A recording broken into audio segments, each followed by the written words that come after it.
आताच्या घडीची सर्वात मोठी बातमी, भाजपला सर्वात मोठा धक्का, दोन्ही शिवसेना एकत्र येणार, मोठी अपडेट समोर। राज्यात काही दिवसांपूर्वी जिल्हा परिषद महापालिकेची निवडणूक पार पडली। या सर्वच निवडणुकात बहुसंख्य ठिकाणी सत्ताधारी पक्ष वरचढ ठरले, परंतु त्या ठिकाणचे राजकीय समीकरण लक्षात घेऊन काही जिल्हा परिषदांमध्ये सत्ताधारी आणि विरोधी पक्षांनी एकत्रित सत्ता स्थापन केली। आता याच सत्ता स्थापनेबाबत छत्रपती संभाजीनगर चर्चेत आलं। इथं जिल्हा परिषदेच्या अध्यक्ष पदासाठी चांगलीच रस्सीखेच आहे। दोन्ही शिवसेना एकत्र येण्याबाबत चर्चा रंगली। विशेष म्हणजे शिवसेनेच्या ठाकरे गटाचे नेते अंबादास दानवे यांनी केलेल्या विधानामुळे या चर्चांना चांगलंच बळ मिळालं। नेमकी रस्सीखेच कुठं होती? छत्रपती संभाजीनगरातील जिल्हा परिषद निवडणूक ही फारच चुरशीची ठरली। या निवडणुकीत भाजपनं 23 जागा जिंकल्या तर एकनाथ शिंदे यांच्या शिवसेनेने 21 जागांवर विजय मिळवला।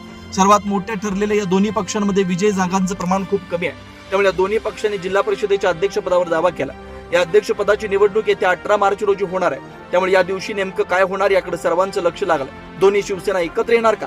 भाजप आणि शिंदे गटातील ही रस्सीखेच लक्षात घेऊन आता ठाकरे गटाकडून सत्तेत सहभागी होण्याची शक्यता पडताळून पाहिली जाते। तसेच संकेत ठाकरे गटाचे नेते अंबादास दानवे यांनी तसे संकेत दिलेत। आमचे काही सदस्य सत्तेत सहभागी होण्यासाठी इच्छुक आहेत असं दानवे म्हणाले।